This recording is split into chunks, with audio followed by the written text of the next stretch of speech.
This is a good exercise in figuring out what's essential to me, and so far, not much.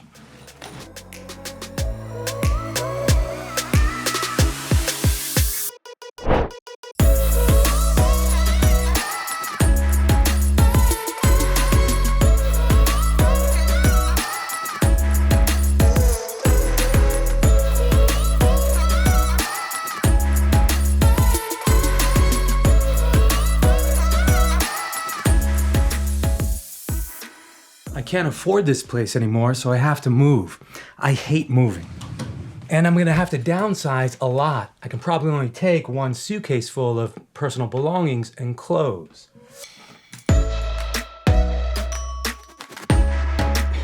How am I gonna cut down on all this? Like I mentioned in my previous vlogs, I wish I could be more devotional in my spiritual practice. I got this book by Rupert Spira thinking it could help me.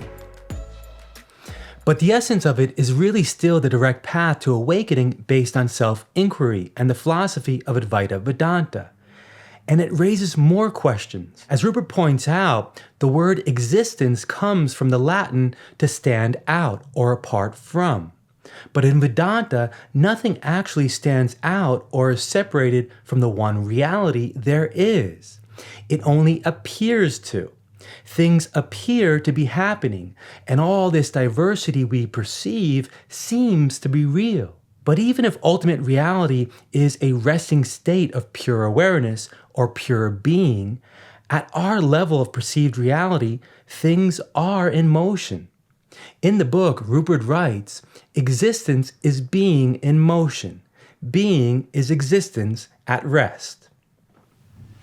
And I get that conceptually, but I don't really feel that to be true. I don't know it deep in my bones. I still feel as a separate subject of everything I experience. And right now I'm going through some really tough experiences, and I can't help but feel the stress of it. I can't help but feel this division of things, this duality between me, the subject, and all the objects of my experience. So I figured I can repurpose this sense of duality with a devotional attitude towards God. If I'm going to be so caught up in this world outside of myself, I might as well set up a self and other relationship with God to help me out. In devotional language, here are some quotes, all from the first chapter of the book. Prayer is simply to remain as the I am before the words I am. And abiding as I am is what God is. Abiding as I am is what a person does. And finally, with your mind know 10,000 things, but with your heart feel only one reality.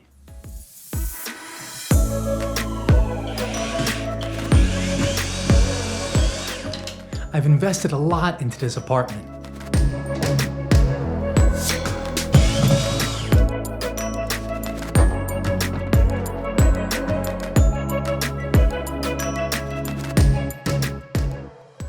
And speaking of not investing your happiness outside yourself, I recently finished this book by Rupert Spira, You Are the Happiness You Seek.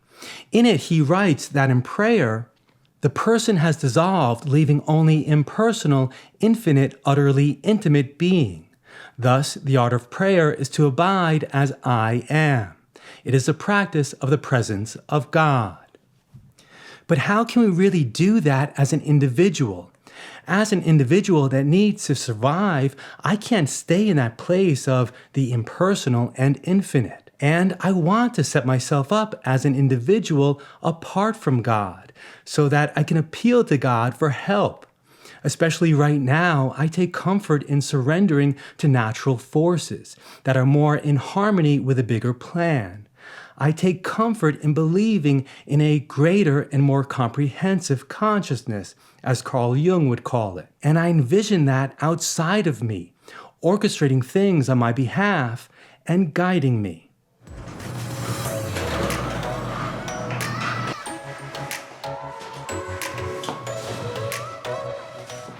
So I don't mind this dual relationship, even if reality is essentially non-dual. I mean, I don't have to identify with this non-dual ultimate reality as an individual. The rest of the universe has that covered. Everything as a whole represents that impersonal and infinite being. The universe as the body of God and its total experience as the mind of God. But at our level of cognition, we're apparently limited as individuals. And I'm limited in boxes right now.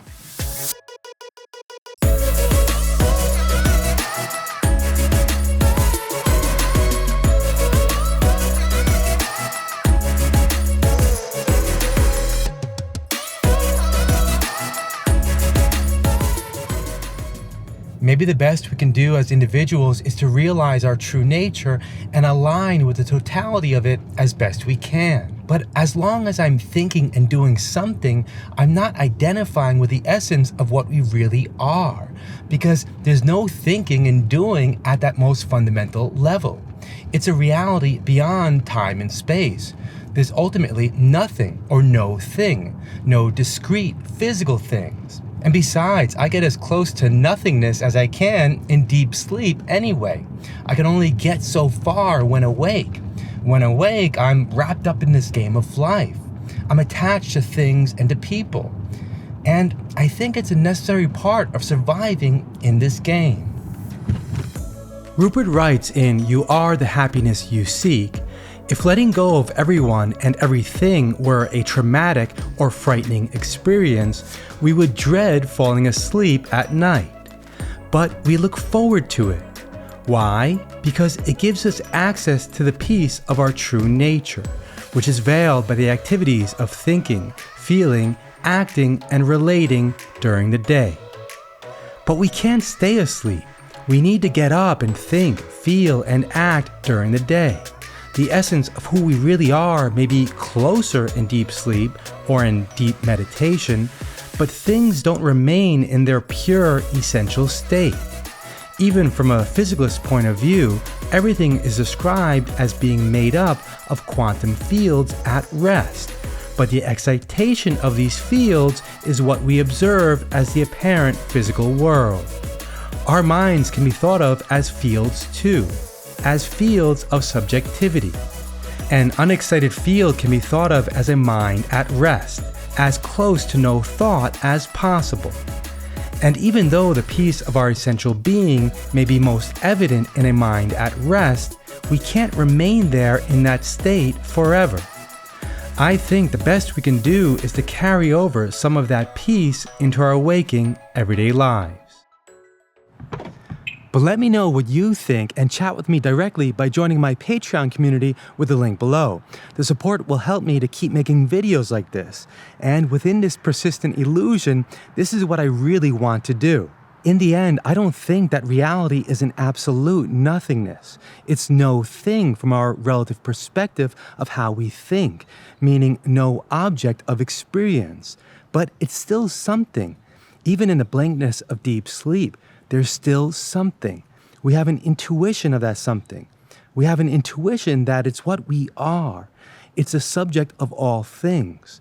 It's the one subject of all experiences. In language, explaining it as the pure potential for all experiences is maybe the best we can do.